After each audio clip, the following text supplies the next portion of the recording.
Hello, everyone. Boa tarde. We are welcoming you all to this panel that will discuss GFI Brazil and the work that we are doing here. We are, of course, suspicious to say, but we believe that Brazil can become one of the global leaders in alternative protein. This is already happened in a very fast rhythm. So we welcome you all, and we wish that we have a very productive discussion now. So next slide, please. I will just show to us a pretty quick rules about what we should do here.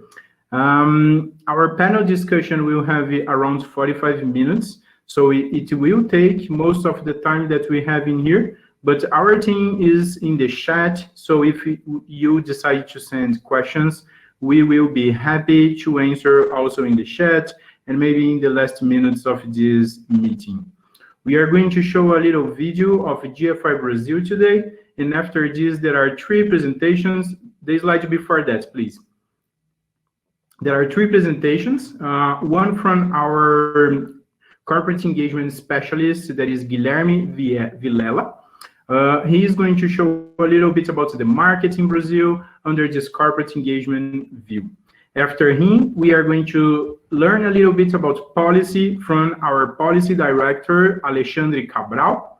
And after him, we are going to learn a little more about what's happening in science and technology, and also the very exciting projects about the Brazilian biomes from our science and technology director, Dr. Katherine de Matos. In the end, we have a few minutes to answer questions, but as I said, our team is online in here, so the easier questions will be answered by our team in the chat. Please, next slide. I won't delay myself in this slide too much, so you are seeing this every session. Please follow our guidelines, be present, engage it, and of course, all comments that are not positive or that are not respectful may be deleted. Please, next slide. So we are going to start this session with a video that we recorded from a few of our partners here in GFI Brazil. And after this, we start with Guilherme's presentation. Please play the video. O Brasil é país-chave para a indústria global de alimentos. Temos à nossa disposição um agronegócio de excelência, uma das biodiversidades mais ricas do planeta, instituições de pesquisa com conhecimento científico robusto e capacidade logística para a distribuição de produtos alimentícios. Esse cenário também nos dá a certeza de que podemos liderar o mercado mundial de proteínas alternativas, deixando de ser apenas o celeiro para se tornar também o supermercado do mundo. Diversificando a nossa matriz econômica, podemos abastecer nosso país, conquistar o mercado internacional com sabores únicos e contribuir para a preservação do meio ambiente, gerando impactos positivos na economia local.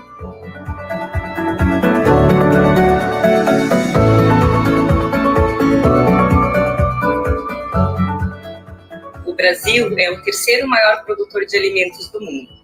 E nós somos grandes produtores de commodities. No entanto, nós também somos grandes produtores de produtos de transformação. Dentro desse contexto, né, de um cenário mais complexo, de uma alimentação mais balanceada, uma necessidade para o país, né, de agregar valor aos seus produtos, né, passar a ser não só o grande provedor de alimentos, né, o grande celeiro do mundo, mas também o supermercado do mundo. E investir em processos agroindustriais e em transformação, inclusive na área de alimentos e para o mercado de proteínas alternativas, vai nos colocar num patamar maior de competitividade, seja para o abastecimento interno ou para compor a pauta de exportação desse tipo de alimento para o mundo. O Brasil, como um grande produtor agropecuário, ele detém o know-how e a estrutura de exportação, né? A segurança alimentar do globo conta em boa parte com a contribuição do Brasil. Então, são grandes produtores rurais, grandes cooperativas de produtores,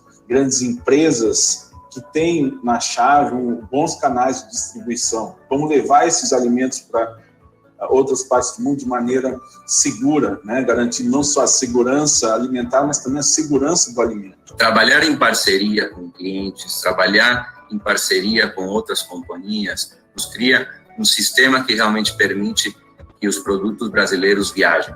Eu acho que isso é um passo crítico e a gente não deve minimizar o papel de colaboração que tem para o desenvolvimento dessa indústria de plant-based. Nós temos aí uma avenida, literalmente, para correr. É uma avenida com players importantes, players de peso, mas nós não estamos em posição de desvantagem nenhuma com relação a eles. Como é um mercado ainda incipiente, como ainda é uma tecnologia incipiente, e o Brasil tem uma tradição em pesquisas nas áreas biológicas, nas áreas agrárias e de saúde, né? São exatamente essas mesmas áreas que podem trazer o desenvolvimento necessário para que nós tenhamos aí um papel de destaque dentro das proteínas alternativas. Eu acho que a questão da inovação e tecnologia seguramente são pontos fundamentais para a gente liderar o setor, porque se a gente considera que o Brasil já tem uma vocação natural de ser muito competitivo na produção, né, de grãos e das commodities básicas, que são o ponto de partida, né, para o plant-based, se a gente colocar em cima disso tecnologia e inovação, mais a parte de conhecimento do consumidor, do que vem de demanda e quais são os problemas do consumidor que a gente precisa solucionar, eu não tenho dúvida que a gente fecha esse gap rapidamente. Eu tenho muita confiança que a gente tem estrutura e recursos para fazer isso. Não tenho dúvida que o Brasil tem condições de liderar e eu não tenho dúvidas que o Brasil tem a missão de liderar. O Brasil hoje, né, tem vínculos de negócio com mais de 150 países, onde a gente faz todo esse abastecimento. As condições de campo e as condições tecnológicas estão aqui. As condições de consumo e as condições de exportação, quando a gente fala, né, de proteínas vegetais, elas estão aqui. Quem tiver o melhor produto, quem tiver a melhor equação de valor, esse sim vai ser o vencedor. E o Brasil, nisso, tem todas as condições para chegar lá. Vemos, na realidade, uma oportunidade muito grande hoje no setor, quando falamos de a categoria de plant-based. A categoria de plant-based, pelos nossos estudos aí com a ADM e vários parceiros, poderia apontar, na realidade, aí uma categoria que pode valer até 25 bilhões de dólares lá para 2030. Né? E 40%, mais ou menos, dessa oportunidade está nas Américas. Então, existe, sim, uma grande oportunidade para o Brasil ser parte desse jogo. E, além de tudo, o Brasil pode ser um fornecedor de outros tipos de proteína, né? Hoje em dia, o plant-based é muito dependente de soja e a proteína de ervilha, mas o bioma brasileiro também tem uma capacidade, eu acho que, de fornecer proteínas alternativas a essas, com algumas questões nutricionais e operacionais para poder desenvolver produtos que podem ser diferenciais no futuro. Então, o Brasil, ele varia entre segundo e maior produtor de soja do mundo. E o feijão é a nossa segunda leguminosa em termos de produção. É o pulse mais produzido no país. Então, quando a gente fez a tomada de decisão de começar a decidir qual cadeia produtiva nós escolheríamos para a produção de ingredientes plant-based, não foi à toa que a gente escolheu o feijão, né? Foi justamente por ele ser a nossa principal pulse brasileira, né? Com essa cara de Brasil. E a gente realmente aposta que o feijão será a nossa primeira grande proteína alternativa para esse mercado plant-based. Parte desses ingredientes podem vir e virão da própria biodiversidade, né? Seja por enzimas, seja por micro-organismos, ou mesmo por novas plantas, que podem dar origem a novos ingredientes, novos insumos para essa indústria. Ou mesmo através de bancos de células que nós podemos fazer para alimentos cell-based, por exemplo. Meu entendimento da importância das proteínas alternativas para além, né, do novo mercado, para além de uma demanda do consumidor, para além de um processo de diminuição do uso da terra para a produção de gado, é a gente entender as proteínas alternativas e principalmente a linha de carnes cultivadas como um elemento muito importante para a conservação da biodiversidade, em especial da biodiversidade da fauna. Eu vejo que nós temos aqui um potencial enorme, né, de trazer uma diversificação para o cardápio proteico no mundo, né, com produtos de origem animal da floresta, mas que são carnes cultivadas e que o recurso que vem da produção, da industrialização desse produto, a gente possa reverter para a conservação desse animal. O mundo inteiro está atrás de tecnologias que sejam mais sustentáveis, e a gente sabe que a produção, o aumento da demanda e a produção contínua de proteína animal pelos padrões convencionais, ela tem um limite, né? E a carne cultivada vai, com certeza, agregar valor de sustentabilidade em todas as cadeias de produção de proteína animal. Eu acho que isso é muito importante quando a gente pensa nas carnes cultivadas, como que a gente pode usar essa nova tecnologia, esse novo mercado, para uma releitura, né, da cultura amazônica em termos gastronômicos, que é muito importante, porque se as pessoas não enxergam na floresta o seu quintal, no sentido de que é de lá que tira a sua segurança alimentar, a sua soberania alimentar, nós temos um problema, porque aí a floresta não tem conteúdo, ela só tem forma. Que a carne cultivada, ela só vai ser factível se a gente exercer a tentativa mínima de tirar isso do papel. E hoje, né, não é uma questão de, será que a gente vai conseguir colocar a carne cultivada na mesa? A pergunta aqui é a que preço a gente vai conseguir colocar essa carne cultivada na mesa? Muitas pessoas veem com desconfiança qualquer nova tecnologia, né? Isso é um padrão, eu acho que é um padrão recorrente, é uma coisa humana, esperada, né? Mas eu acredito que isso vai ser rapidamente superado, porque essa tecnologia, como várias outras tecnologias novas, elas vêm em benefício do consumidor, né? Ela vem em benefício da humanidade. Mas a gente tem que entender que, né, todo o caminho de revolução, e a gente está vivendo a maior revolução alimentar da nossa história, todo o caminho de revolução, ele passa, sim, por algumas dores de deixar algum passado para trás. E é isso que a gente vai ter que saber, né? Quais são as coisas que a gente vai ter que deixar para trás para colocar uma nova forma de comer, uma nova forma de operar.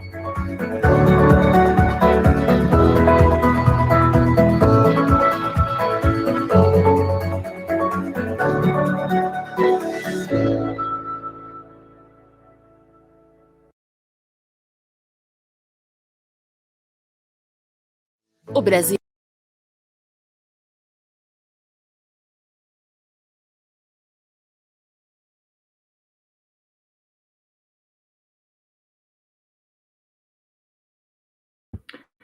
Thanks for our partners that recorded the video for us. Now, Guilherme, please. Hi, everyone. I'm Guilherme. I'm from the Corporate Engagement Specialist at GFI Brazil, and I'm going to bring you some of the current context of Brazilian alternative protein markets. Next slide, please. For that, I would like to start at the beginning of our journey in Brazil, which brings us to 2017, when GFI established here in Brazil. At the time, we had the legacy brands working with products aimed at vegetarian audience or with dietary restrictions, but still with low technology. Brazil had a very strong potential for the sector. We were already one of the biggest meat producers in the world, being among the 3 largest producers of beef, chicken, and pork. We have the largest commercial cattle inventory in the world, and we were the 3rd largest CH4 emission related to animal raising. So GFI spent 2 years trying to develop this industry, engaging entrepreneurs, ingredients industry, trying to connect with companies abroad and licensing technologies until 2019, when the first companies format began to launch their new products. In May, the hamburger from Future Farm was released, and this was the first meat analog with new technology to be launched in Brazil. That same year, some of the biggest companies in the animal protein sector also launched their portfolio. As was the case with Mantiqueira Group, which is the largest egg producer in South America, and also with JBS, the largest meat company in the world. At the same time, the innovation, science, and technology community was also anxious to reach new discoveries and impact the sector. Then several companies started to move to bring their plant-based portfolio to market, and the government started to regulatory process with the support of GFI. Skipping only 2 years, look how impressive we got today. We saw 2019 that Brazil started in the sector with at least 10 years of delay compared to other countries. And we arrived in 2001 with more than 15 companies working with in the plant-based meat sector, and more than 50 companies working in the plant-based dairy or eggs. We already have areas of cultivated meat starting in Brazil.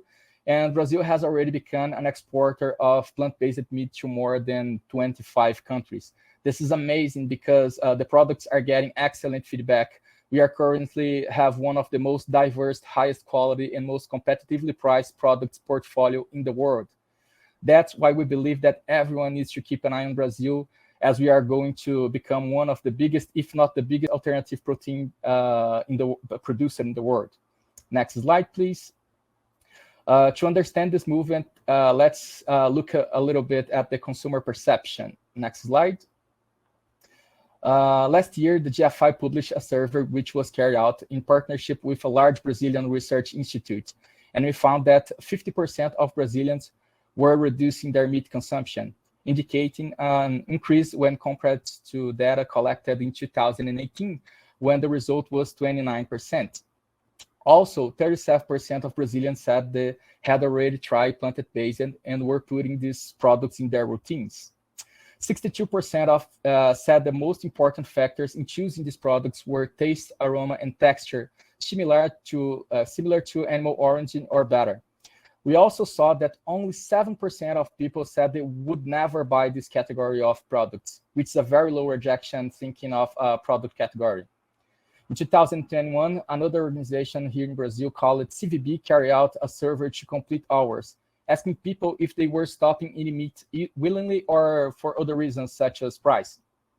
They concluded that 46% of Brazilians willingly stop eating meat at least once a week. They are stopping who are simply, they are people who are simply engaged in the flexitarian movement, reinforcing a very large consumption potential in Brazil. Next slide, please. So what this consumption potential generates? To better understand the impacts, let's think a little about the current market overview. Next slide, please. Look at the number of companies that are already included in the alternative protein sector. Can you move to the, thank you. We have meat and dairy companies. We already have specialized consultants and a number of ingredient companies involved. So here you can see the ecosystem of innovation alternative protein that develops and grows stronger every day, with everyone working very hard for this. And thinking about products, here we have just a few examples from a much broader portfolio that already exists in Brazil. All right, so it is not a complete portfolio of all companies, but we can see a little how Brazil's portfolio is advanced. Here you can see JBS with incredible, BRF with Vegetal, Marfrig with Plant Plus Foods, and Frimeza. They all with a line with plant-based products on the market. So here you can see that the 4th largest traditional meat companies in Brazil are covered. Next slide, please. Here you have younger companies that started as startups, such as Future Farm, which was the first to launch their plant-based products, and now they are the third version. And we already have so many other brands and products, like from wet extrusion or companies working with Brazilian ingredients, as in the case with Amazonica, which makes products using ingredients from Amazonia and Caatinga biomes. And we even have ultra popular products such as these Mari Mari hamburgers that cost only 50 cents $1 a unit. In addition to everything else in the meat world, we have the same things for eggs and milks, represented here by Mantiqueiro Group and VagLife. We already have artisanal cheese, industrialized cheese, mayonnaise from major brands, mayonnaise from startups. We have cooking substitutes for eggs, as in the case of Novo, a brand of the Mantiqueiro Group. And we also have big brands launching children lines, as in the case of Danone and Nestlé. So Brazilian has an increasingly complete portfolio. Next slide, please. So let's think a little about to come from now on. Next slide, please. To find out, we conduct an interview survey with industry leaders to understand what were the main research focuses in the industry here in Brazil. So 84% of respondents said that main focus is on developing domestic raw materials and ingredients, as this can reduce the price of plant-based products in Brazil. 72% of people want technological functionality. They think the cheese still doesn't resemble that of animal origin, that milk has no flavor, that meat has no texture. 68% still want mimicry. They think the aroma isn't perfect yet, the taste isn't perfect yet, and the blood needs to be better imitated. 64% want clean label ingredients, and also 64% are looking for nutritional value. These were the top priorities identified on the survey. Next slide, please. So today, when we look at the future in Brazil, we see two drivers for product development. One that is consumer-orientated, and another coming from industry, government, and academy. Looking at this first drive, we have the customer view. They are looking for whole muscle options on the market. In Brazil, this is even stronger because the consumption of whole muscle meat is much stronger than processed meat in Brazil. According to a few companies, there is a very high demand for snacking involving meat. This example in the photo is called coxinha, which is a type of Brazilian snack stuffed with normally chicken, in this case, vegetable chicken. There is a big demand for this to be used in food service, to be filling for pies and other products. There's also a demand for smart products, products that do not need refrigeration, which can be turned into a milk or a cream, as in the case of the image, which is a cashew nut paste that can be diluted in water. So in Brazil, this type of product has a lot of appeal. And finally, a matter of price. Today, we only have a brand with products with a popular focus, which is the Mari Mari, as I mentioned before. So they need to launch more brands with cheaper products because the average income of Brazilians is lower. Looking for the second drive, we have ingredients from Brazilian biodiversity as a major focus of research, as well as Brazilian ingredients in general, such as beans. My colleague Katherine will talk more about our diversity projects, but we have to understand, for example, that making protein from Brazilian beans is also a big priority, not only extract ingredients of the Amazonia.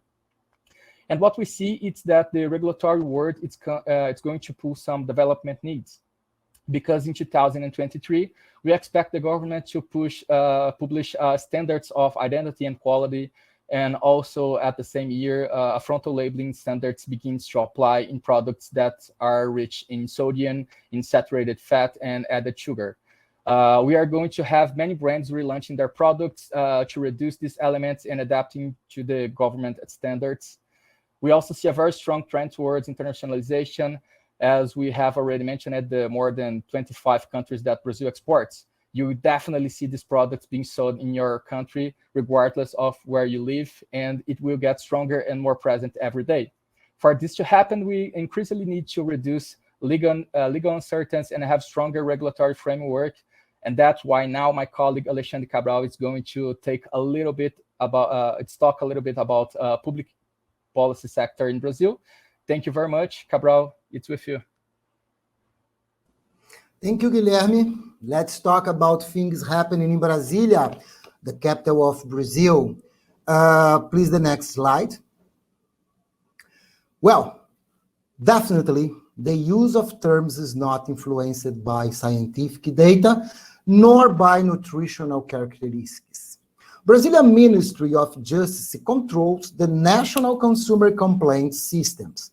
We have checked the entries looking for complaints involving consumers who intended to have animal products and, instead of that, bought plant-based products confused by label information. There is no such thing in Brazil. It needs to be solved in a political debate. Next slide, please. We are working on a proposal divided into 3 parts.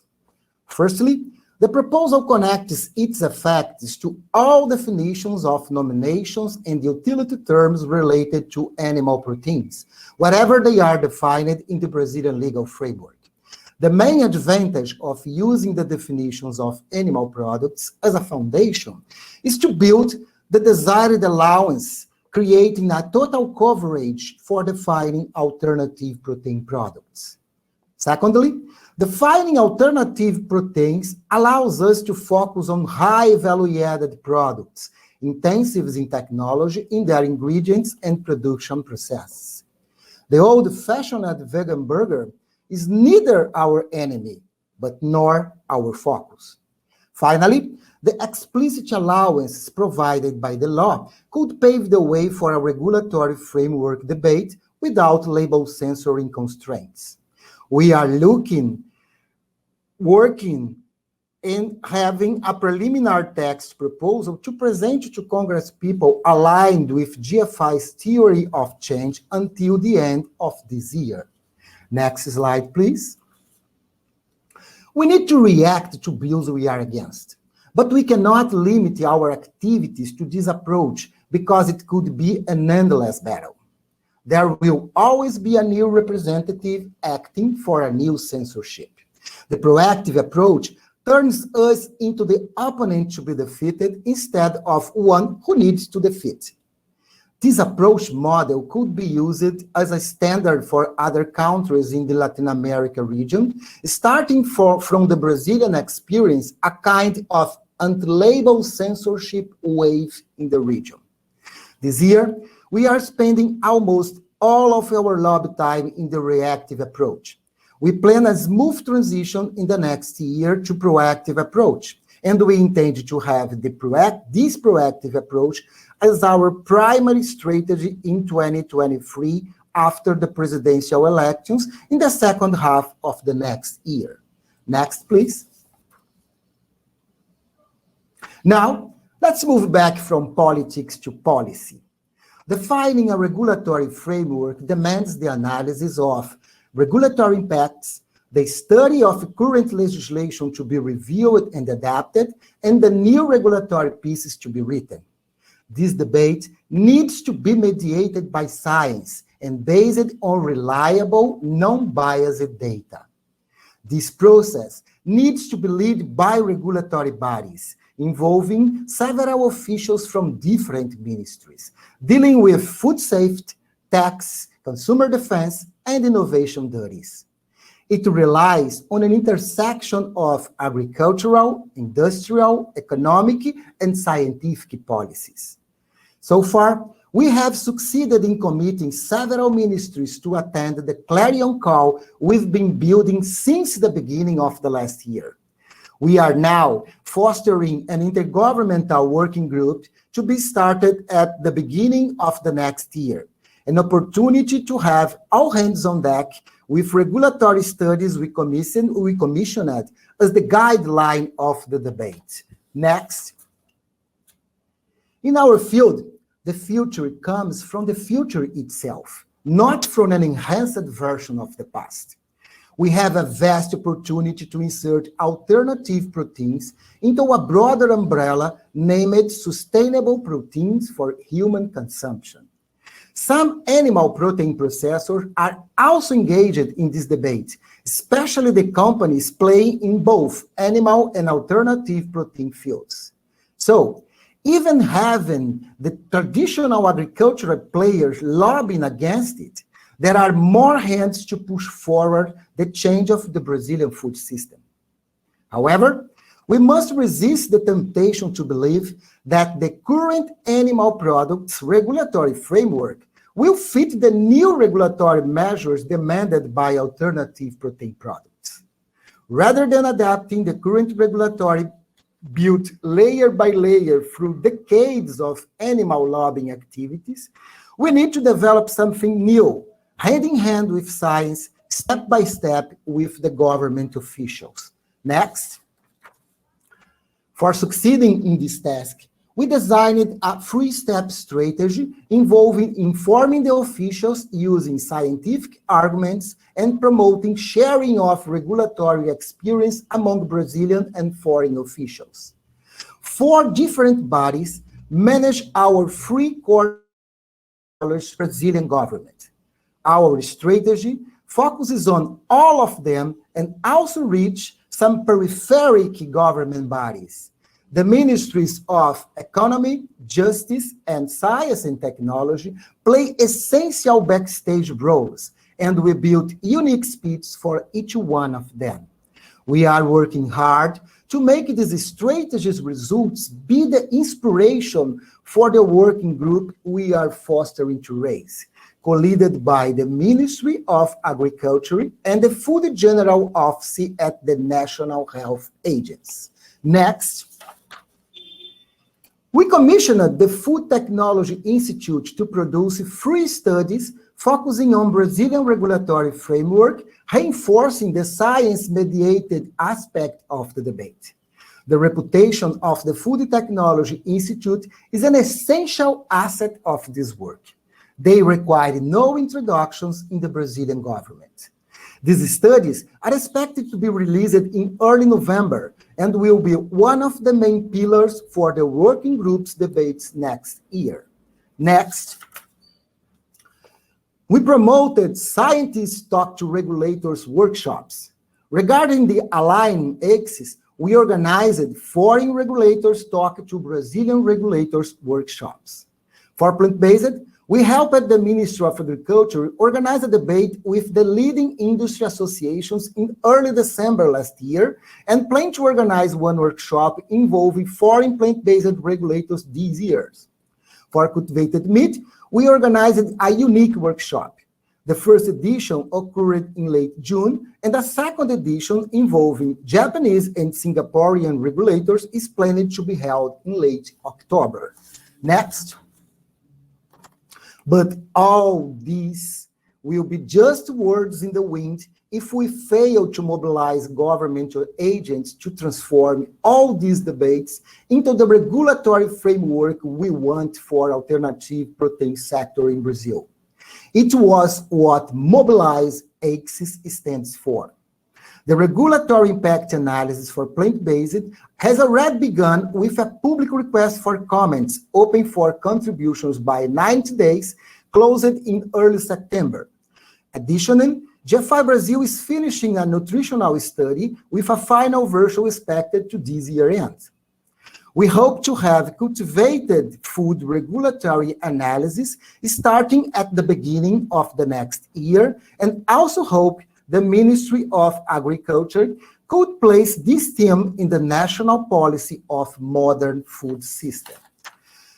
All these things are happening in Brazil, but could happen in other countries at the same way. The development of a regulatory framework has a standard process. But there is something specific to Brazil, our mega biodiversity. To explore the connections between alternative proteins and biodiversity, I ask for the next slide and pass the floor to my colleague, Dr. Katherine de Matos, our Science and Technology Director. Katherine, the floor is yours. Okay, thank you, Cabral. Well, I can't see these slides, but I'm assuming that they are okay for you all, right? So, good morning, good afternoon, good evening. Go ahead, guys. No, I'm seeing the slide, just if the public is, we cannot see the slide. So I think more people are not seeing the slide. Jacqueline, how about you unshare the screen and then share it again? Because if more people are having this problem.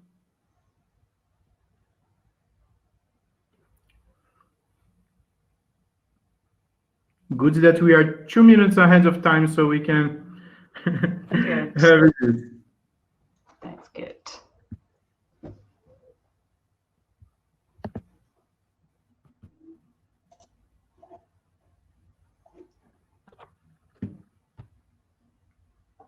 Okay. We are going to share the slides again because some people are commenting that they can't see the slide.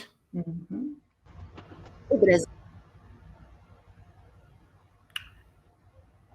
Yes, we are getting back. Good. Mm-hmm. Thank you, Katherine. Yes, now I can see. Good. So, yes, perfect. So, good morning, good afternoon, good evening to all of you participants around the world. For me, it's a great pleasure to be here with you all, talking about how to transform the Brazilian biodiversity species into ingredients for the alternative protein industry. Next slide, please.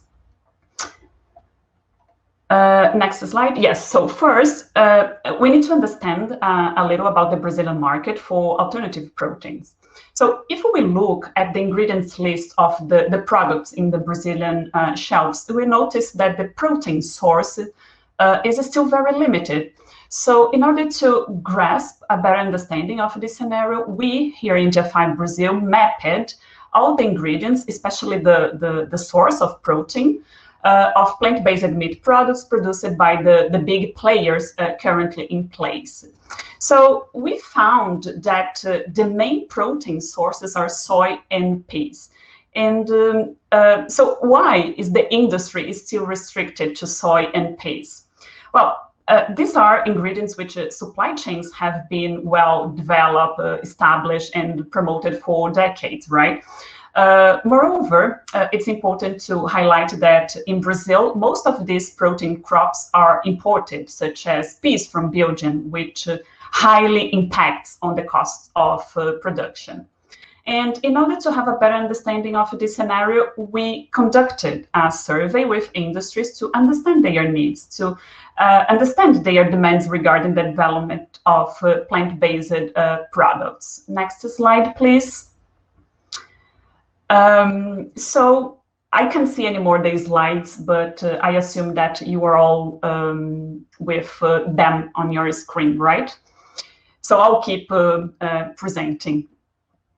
So to dive deeper into what my colleague Guilherme has mentioned before, this survey was carried out with the R&D departments of the plant-based companies. As I said, the main idea was to find out what were the main scientific, what were the main technological challenges that need to be solved for the advancement of this market. We have had 25 responses from different companies, including big, medium, and small players. And about 84% of respondents indicated that the top priority for them is the development of national raw materials, national ingredients. So Guilherme has already mentioned this number. In contrast with the gap we have found within the supply of protein sources, Brazil does have a impressive biodiversity encompassing a lot of native species that have shown great potential to be transformed into ingredients for the plant-based industry. So we have here in Brazil the opportunity to develop national ingredients to fill these gaps. But what ingredients are we talking about? Basically, all of those that can potentially bring improvements in terms of texture, flavor, sensorial experience, nutrition, costs, reduction costs, and as well as clean label aspects. So to sum up, it's now clear to us that industries are looking for national ingredients that can add value to their products, and of course offering exclusive benefits that include nutrition, flavor, functionality, and sustainability, and above all, a genuine Brazilian product. Next slide, please, Jackie. So to serve this market, seeking solutions within our biodiversity, there is an interesting and unique context we should be aware of. So first, Brazil has 20% of the biodiversity in the world. By the way, yesterday we had a very nice panel in the conference that about the biodiversity, and Gus has already emphasized how important is the Brazilian biodiversity. But however, some Brazilian biomes, especially the Amazon and the Cerrado regions, are experiencing substantial environmental issues. So our solutions for these biomes needed to consider practices that could guarantee the social and the economic development of these areas while still preserving the forest.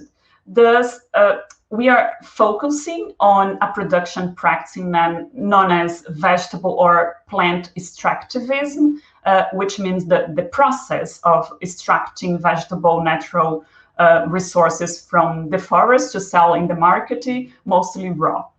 Thereby, we seek to develop local supply chains which do not rely on deforested land, but on the extraction of fruits and nuts from trees, meanwhile preserving the forest.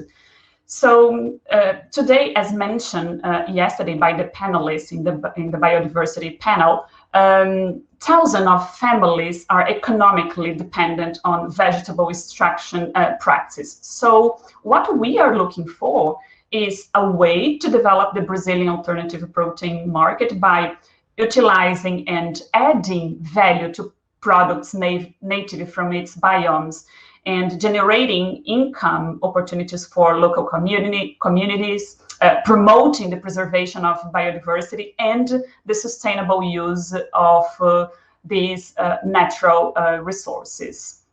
Next slide, please.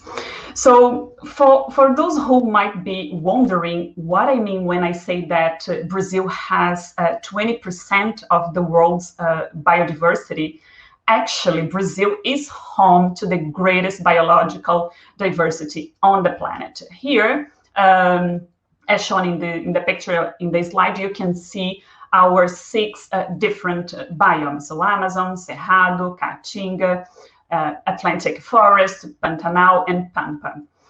However, despite all the wealth in the form of native species, not to mention the traditional knowledge, most of the national economy activities here in Brazil are based on exotic or introduced species. That is, those species that are not in their natural or historical distribution area, meaning they are not native to the region in which they are currently found.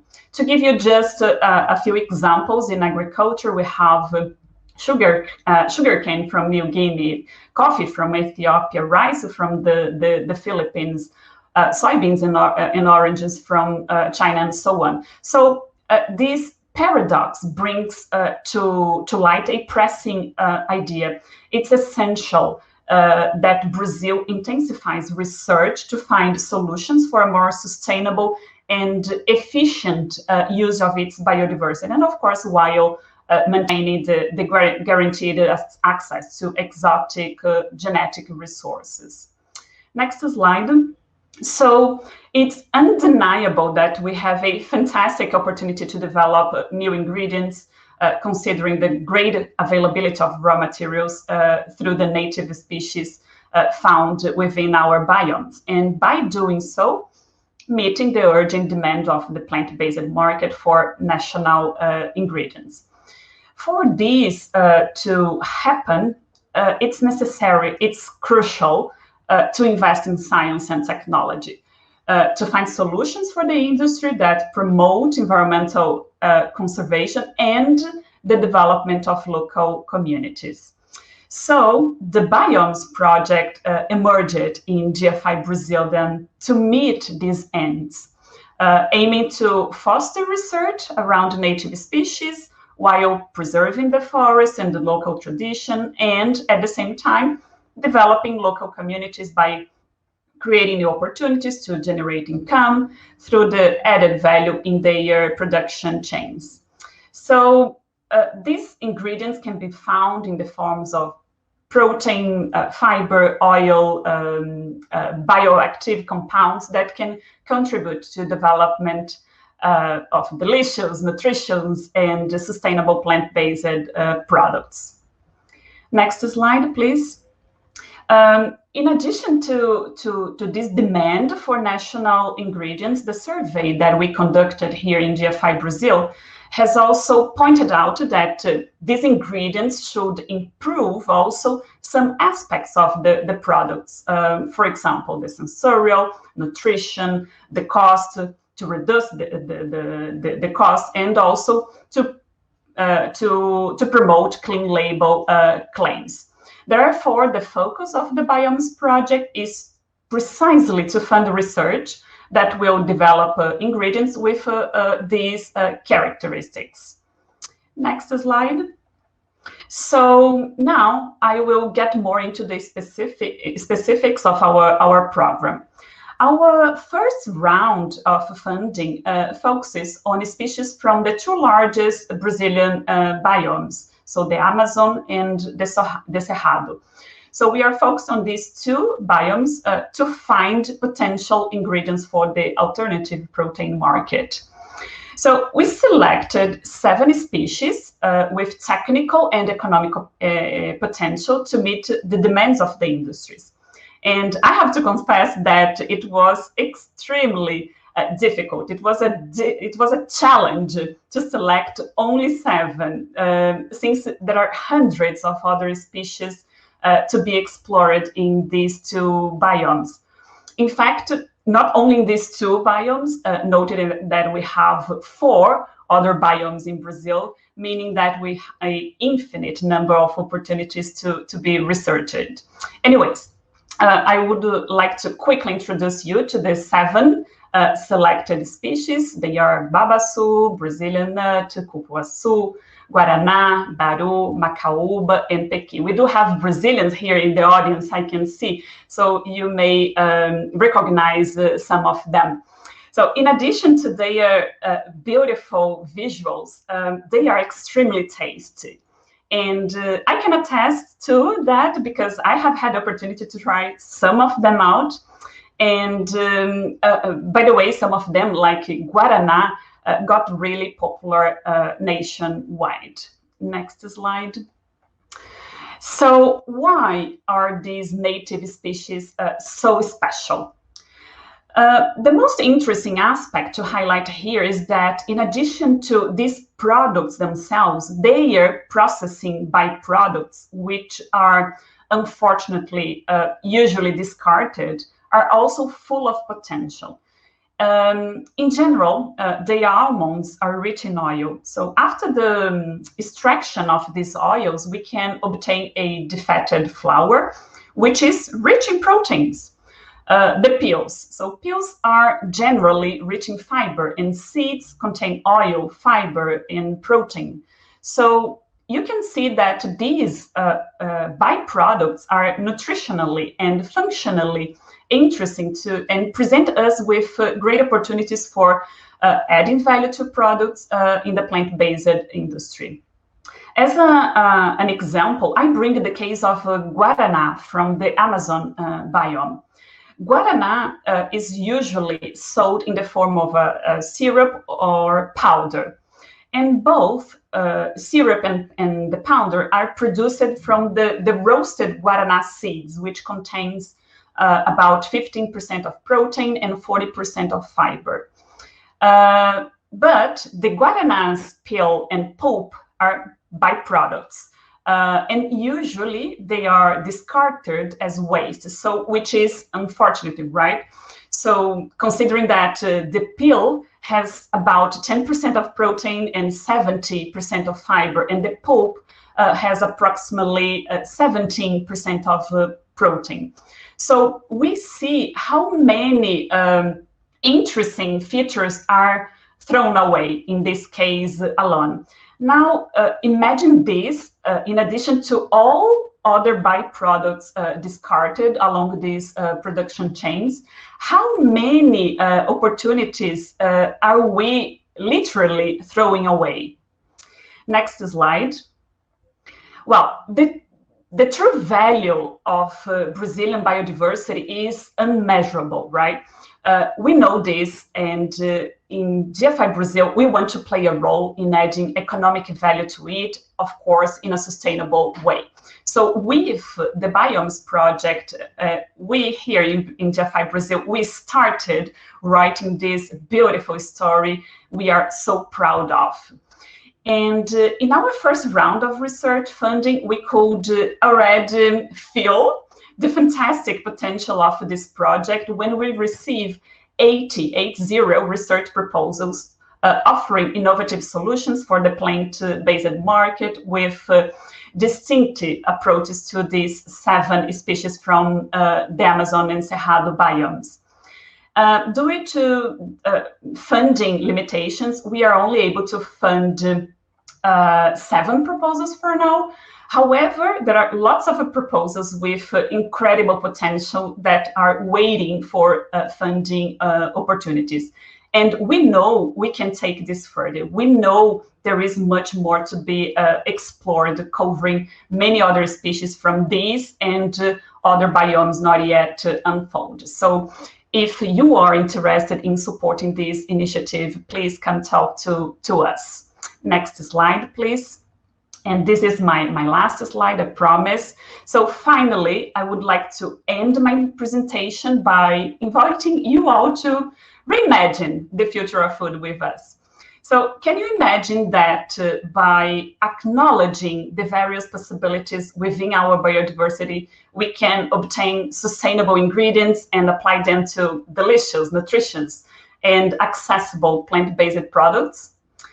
And even better, we can enable various other regions to replicate this.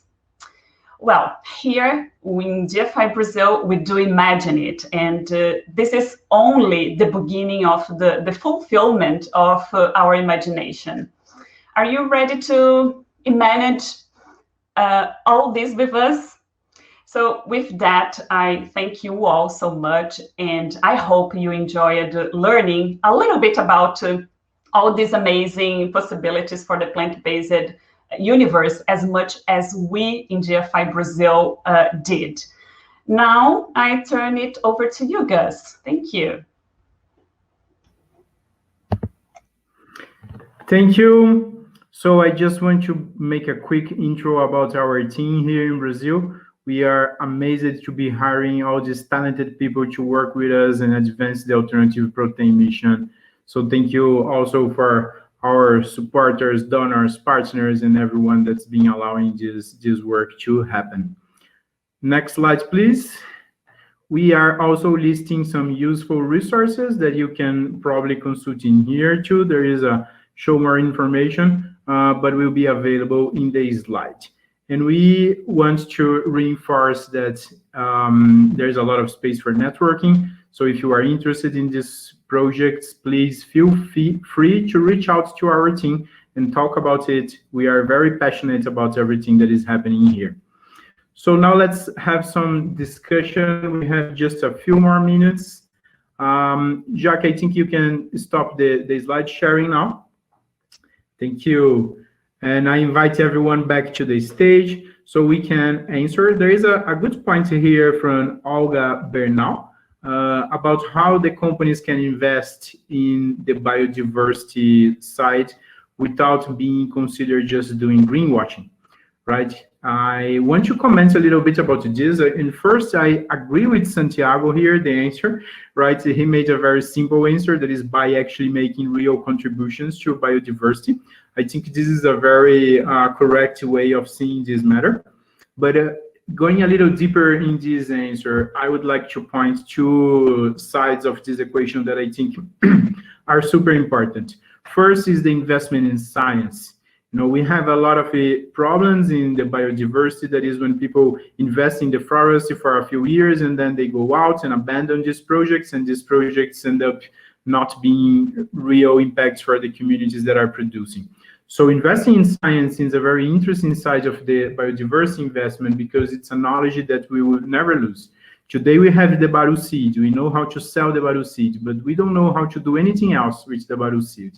Milk, plant-based cheeses, protein, isolate, ingredients, anything. So I think this research, investing in science and technology that is open access, is a way of creating a legacy of knowledge that can be used by anyone.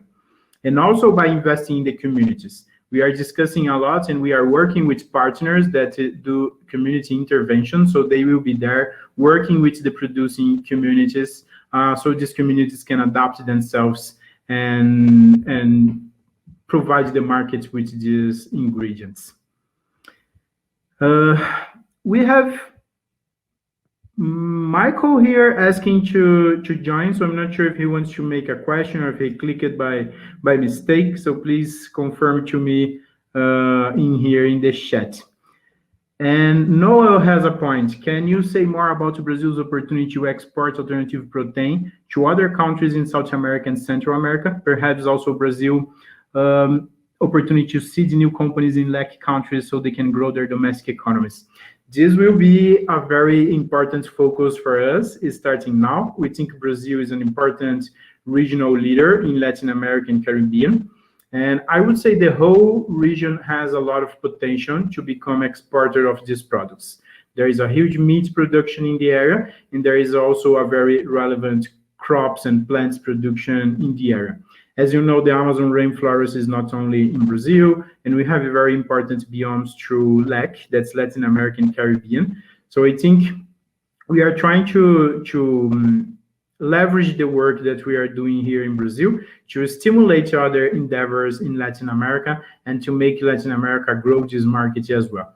I think in a couple of years, we may be seeing Latin America as a whole, not only Brazil, as a strong producer of alternative protein and also exporter of these ingredients to other countries outside of Latin America. Also, we have, if anyone else wants to say something, go ahead, Katherine. Yes, may I go back to the first question regarding partnerships between industry and research? I think we do have a great example here in Brazil. Guilherme has mentioned in his presentation, so the use of some cashew in plant-based products. So this was an interesting partnership between a industry, actually a startup at that stage, and with Embrapa, which is a really well-known research organization here in Brazil. And now products are already in the market, and also GFI is stimulating, the continuation of this research in terms of bringing the scalability, so to scale up the technology. So we have Dr. Ana Paula Dionisio, who is the researcher, who is the lead of this research here in Brazil. She is with us here in the session. And I also would like to take this opportunity to invite you all to check her presentation afterwards today. And she'll be talking more about this collaboration. So I think that in GFI Brazil, one of our priorities is to connect, all the industry demands with the universities. We see a lot of potential in this collaboration, and this is just an example how we could work together. Sorry, I had a small technical issue in here. We are getting close to the ending here. So I want to thank everyone for being part of this conversation and also encourage to reach out for us. I want to finish by answering Eugene's question in here about the meat business and if they are getting involved in this sector. And the answer is yes. You can see all the largest meat business of Brazil were part of our video in here. They recorded that statements only for GFI and only to support the alternative protein sector. We do believe, and they also believe, that their business is going to be disrupted by these technologies, and that is exactly why they are investing in these technologies. They don't want to be left out of the disruption. They want to be part of it. So if there is a new meat market being formed, then these industries want to be part of this new meat market as well. There are relevant investments from these companies in the sector. They are supportive of GFI work. They are supporting us in policy. They are participating in most of the projects that we are doing. So they are an important part of this equation. It's worth mentioning that these technologies disrupt the technology itself, the production, but don't disrupt the market. So the way they sell the products, their distribution, their brands, their contact with consumers, this is all the same.